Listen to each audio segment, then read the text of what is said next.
साथियों, नमो बुद्धाय, जय भीम। एक बहुत ही महत्वपूर्ण सूचना के लिए आज हम आपके सामने हैं। साथियों, जैसा कि आप जानते हैं, इस देश के संविधान से, इस देश के लोकतंत्र से और इस देश के शोषित पीड़ित समाज से जिस तरह से मोदी की नफरत जग जाहिर हो चुकी है,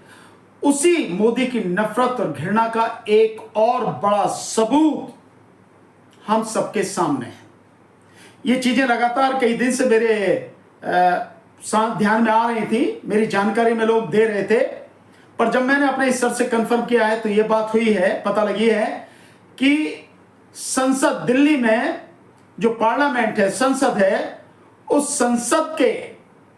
परिसर में जो बाबा साहब डॉक्टर अंबेडकर की बहुत बड़ी प्रतिमा लगी हुई थी, जिसमें एक हाथ में संविधान और दूसरी उंगली बाबा साहब की इस तरह से करके पार्लियामेंट की तरफ थी, उस प्रतिमा को मोदी ने 3 तारीख को, यानी कि चुनाव का 2024 के लोकसभा चुनाव का रिजल्ट 4 तारीख को आया, उससे ठीक एक दिन पहले हटा दिया। और इस बात के लिए कि केवल इस बात पर हल्ला ना मचे कि बाबा साहब डॉक्टर भीमराव अंबेडकर जी की प्रतिमा हटाई गई है, साथ साथ शिवाजी महाराज की और महात्मा गांधी जी की भी प्रतिमा को हटा दिया गया है। और हटाकर उन्हें संसद के सौंदर्यकरण के नाम पर पीछे की तरफ गुरुद्वारा रकाबगंज की तरफ को शिफ्ट कर दिया गया है। एक साथ की ये सब एक साथ होंगी ताकि सब लोग वहां आके इसको देख सके। हमारा बहुत सिंपल सा कहना है कि अगर ये मूर्तियां हटानी ही थी तो जो नई संसद है, उस संसद के गेट पर सामने वहां स्थापित की जानी थी, जो मेन गेट है, ताकि जो भी सांसद आए वो देखे, प्रेरणा ले, और जो भी कोई व्यक्ति संसद को देखने आए, नई संसद को देखने आए, वो इन्हें देखे और प्रेरणा ले। ये हटाना केवल साधारण बात नहीं है साथियों, इसके पीछे जो मोदी की नीयत है, वो नीयत वही है जो बाबा साहब डॉक्टर अंबेडकर से, उनके बनाए संविधान से, उसके अंदर जो घृणा और नफरत है वो है। और वो असली चीज है कि जो हर 14 अप्रैल को बाबा साहब डॉक्टर अंबेडकर के जन्मदिन पर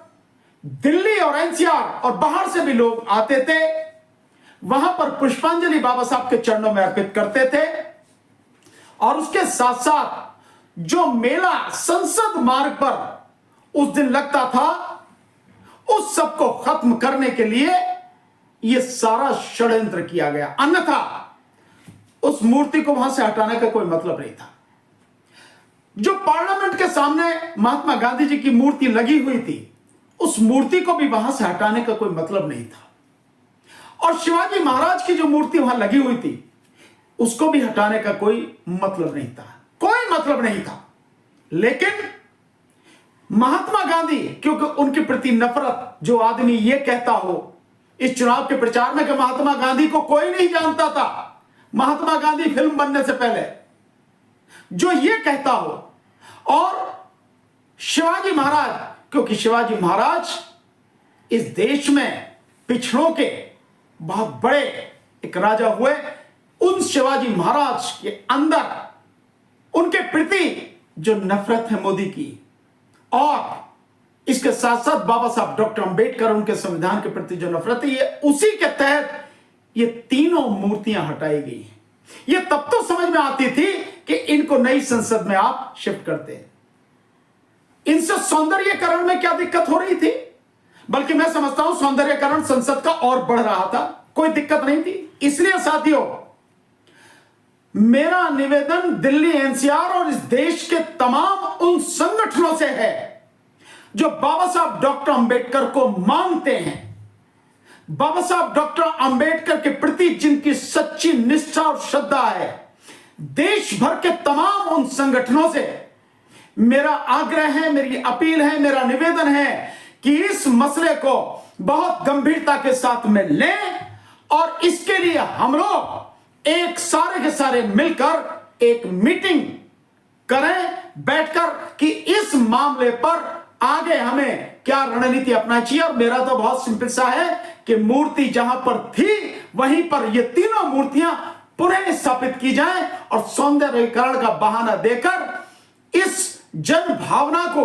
इसके प्रति खिलवाड़ न किया जाए, बाबा साहब डॉक्टर अंबेडकर का सम्मान न किया जाए। तो दिल्ली, एनसीआर और तमाम देश के हमारे संगठन इस हफ्ते में हम लोग कोशिश करेंगे सारा सब कुछ बात करके कि एक दिन निश्चित करें, कोशिश करेंगे कि हफ्ते के अंदर अंदर ये सारी चीज आपको दे दी जाए, सूचना बता दी जाए कि कहां हम सब लोग इकट्ठे होकर एक मीटिंग करेंगे और क्या हमारी रणनीति रहेगी उसमें तय करेंगे। हम लोग ये प्रयास करेंगे। मैं समझता हूं अब इस विषय में जो सारी चीजें हैं, इन सब चीजों को देखते हुए मैं और हमारे साथी इंजीनियर डीसी कपिल साहब और बहुत तमाम साथी इस सब पे मिलकर बैठकर बात कर रहे हैं और इसको आगे कैसे किया जाए वो काम हम करेंगे और आपको सूचना देंगे। पर मेरा आपसे यह है कि चाहे उत्तर प्रदेश से हो, चाहे मध्य प्रदेश से हो, चाहे महाराष्ट्र से हो, चाहे छत्तीसगढ़ से हो, झारखंड से हो, चाहे वो गुजरात से हो, चाहे वो कर्नाटक से हो, चाहे आंध्र प्रदेश, तेलंगाना, केरल, कर्नाटका, आपके तमिलनाडु से, चाहे हरियाणा से, चाहे पंजाब से, कहीं से भी, देश के किसी भी कोने से, किसी भी प्रदेश से हो, सब संगठनों को इस विषय पर विचार करना पड़ेगा और बैठकर इस समस्या का समाधान करना पड़ेगा। और बाबा साहब डॉक्टर अंबेडकर, महात्मा गांधी जी और शिवाजी महाराज की मूर्तियां जहां पे थी वहीं पुनः स्थापित करानी पड़ेंगी। मोदी जी ने संसद से बाबा साहब की मूर्ति और गांधी जी की और शिवाजी जी महाराज जी की मूर्ति क्यों हटा दी 3 तारीख को, इलेक्शन रिजल्ट आने से पहले, एक दिन पहले? क्योंकि उनको 4 तारीख को ये पता था कि हम 400 पार जाएंगे और जब हम 400 पार जाएंगे तो हम देश का संविधान बदलेंगे। तो देश के संविधान को बदलने से पहले उन्होंने पुराने वाले संसद भवन के अंदर जो लगी हुई बाबा साहब की प्रतिमा थी, सबसे पहले उसको हटाने का प्लान बनाया ताकि 3 तारीख को ही उसको वहां से हटा दिया जाए और 4 तारीख को जब आ गए 400 जीत करके आएंगे, संविधान बदला जाएगा ताकि इस प्रक्रिया को अंजाम दिया जा सके। क्योंकि मोदी जी को पता लग चुका है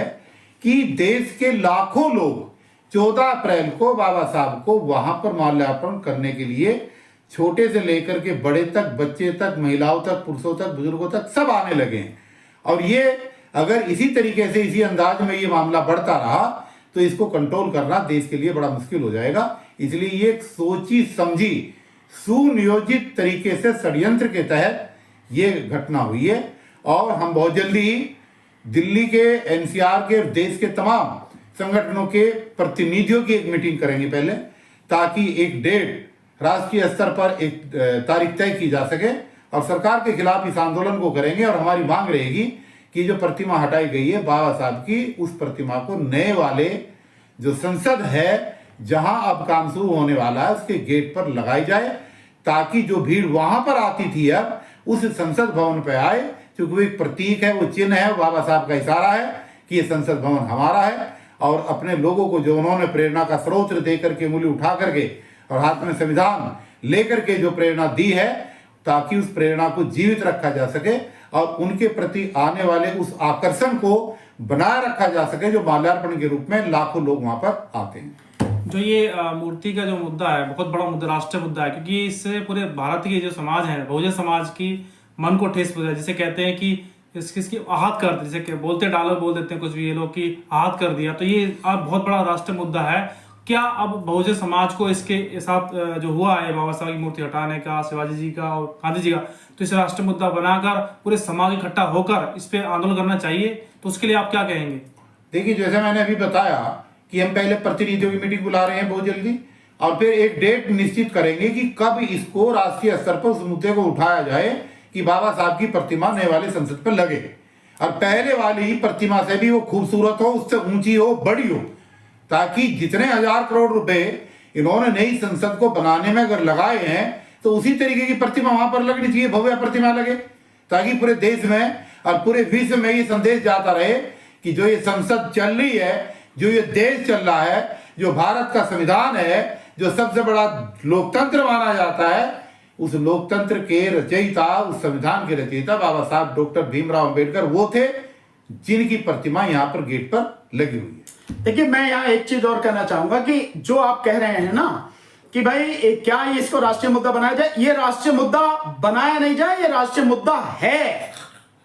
और ये बहुजन समाज का ही नहीं, इस देश के उन तमाम लोगों का अपमान है जो देश के संविधान में, जो देश के लोकतंत्र में, जो देश के संघीय ढांचे में, जो देश के न्याय में, देश में भाईचारे में विश्वास रखते हैं। उन तमाम लोगों का, उन तमाम समाजों का अपमान है। और मोदी इस तरह की हरकत करने में कभी पीछे नहीं होता है। सो इस अपमान को बर्दाश्त नहीं किया जाएगा और आंदोलन किया जाएगा। बाबा साहब की प्रतिमा को नई संसद के गेट पर लगाया। इसका मतलब यह है कि चुनाव रिजल्ट आने से पहले, यानी 3 तारीख, बहुत बड़ी बात है कि 3 तारीख, 4 तारीख रिजल्ट आना था, तो इसका मतलब आरएसएस ने पहले ही प्लानिंग कर दी थी कि संविधान के साथ हमें क्या करना है, किस तरह करना। जो वो बोल रहे थे उसका एग्जाम, यानी कि उसका एक उदाहरण पेश कर दिया गया कि मूर्ति हटाना और ये सब चीज जो ऑलरेडी देश के अंदर चल रही, बाबा साहब की मूर्ति तोड़ना, कहीं कुछ चल रहा था, उसका ये सबसे बड़ा एक अपराध क्या है, तो इस अपराध का सजा मिलनी चाहिए अगर देखा जाए तो। संविधान के साथ किए जाने वाले खिलवाड़ की शुरुआत का ये पहला अध्याय था। वो बात अलग है कि 4 तारीख को उनके मंसूबे पर पानी फिरा और वो 400 पार नहीं हो पाए, लेकिन इन्होंने अपनी तुच्छ और छोटी मानसिकता का परिचय 4 तारीख के रिजल्ट आने से पहले 3 तारीख को बाबा साहब की प्रतिमा को हटा करके दे दिया था कि ये संविधान के साथ और संविधान में आस्था रखने वाले लोगों के साथ क्या करना चाहते हैं। देखिए, देश की जनता इस बात को जानती थी, तभी देश की जनता ने उसको मुंह तोड़ जवाब दिया है। और देश की जनता ये चुनाव नहीं लड़ती 2024 का लोकसभा चुनाव और इस तरह से मुद्दा नहीं करती, तो वाकई में आज ये संविधान खत्म करने की प्रक्रिया इस मूर्ति के साथ जो शुरू हुई वो अपने अंतिम क्षण की तरफ अग्रसर होती। पूरे विश्व में बाबा साहब की इतनी लोकप्रियता है। रशिया में भी बाबा साहब की प्रतिमा का, अभी मैंने सुनने में आया, रशिया में भी प्रतिमा लगाई गई है, उन्होंने लगाई है। कोरिया में भी प्रतिमा लगाई गई है। पर यहाँ के जो लोग हैं, ये बाबा साहब से इतनी नफरत क्यों करते हैं? देखिए, बाबा साहब से जहां तक नफरत का मामला है, भारत का संविधान समता पर आधारित मुद्दों के ऊपर बना हुआ है। ये आज से नफरत नहीं करते, ये तो जब से संविधान बनना शुरू हुआ था तब भी ये इसके पक्ष में नहीं थे और तब से लेकर के आज तक भी इसका पक्ष में नहीं है। जैसे ही इनकी पूर्ण बहुमत की सरकार यहां पर आती रही, तैसे तैसे ये देश के संविधान को बदलने की प्रक्रिया को आरंभ करते रहे। इवन यहां तक कि अटल बिहारी वाजपेयी के समय में जब सरकार पहली बार बनी, तब भी इन्होंने संविधान समीक्षा के नाम पर इसके साथ छेड़छाड़ करने की कोशिश की थी। तो ये कोई नई बात नहीं है, ये तो उस समानता के हर अधिकार को मिटाना चाहते हैं जो मनुस्मृति के आधारित विपक्ष के साथ जुड़ी हुई है। क्योंकि यहां पर लागू ही करना चाहते हैं मनुस्मृति। विश्व की जहां तक बात कर रहे हो, विश्व में कहीं मनुस्मृति नहीं है, वहां पर जातिवादी व्यवस्था नहीं है। जातिवादी व्यवस्था को कायम करके और मनुस्मृति पर आधारित संविधान को लागू करके ये बाबा साहब के उस संविधान को खत्म करना चाहते हैं जहां पर देश के हर नारी और पुरुष को, राजा और रंग को, अमीर और गरीब को बराबर की वोट का अधिकार दिया गया है। उस लोकतंत्र को ये तबाह करना चाहते हैं और उस लोकतंत्र को तबाह करने के पीछे ही संविधान बदलने का मकसद था और उसी के पीछे का मकसद बाबा साहब की प्रतिमा को हटाना था। दूसरा, बाबा साहब की प्रतिमा से लोगों को, आने वाली नौजवान पीढ़ी जो है, उन सबको एक प्रेरणा मिलती है कि ये वो बाबा साहब हैं जिन्होंने तमाम विषमताओं को झेलते हुए विपरीत परिस्थितियों में इतने उच्चतम लेवल तक की शिक्षा हासिल की और फिर उसके बाद देश के लिए काम किया और देश में समानता, स्वतंत्रता, न्याय और भाईचारे पर आधारित विचारधारा को, मूल्यों को स्थापित करने वाला संविधान दिया और देश के लोगों को सम्मान मिल सके उसके लिए काम किया। तो उस प्रतिमा से वो प्रेरणा मिलती है, इसलिए उस प्रेरणा स्रोत को ये खत्म करना चाहिए।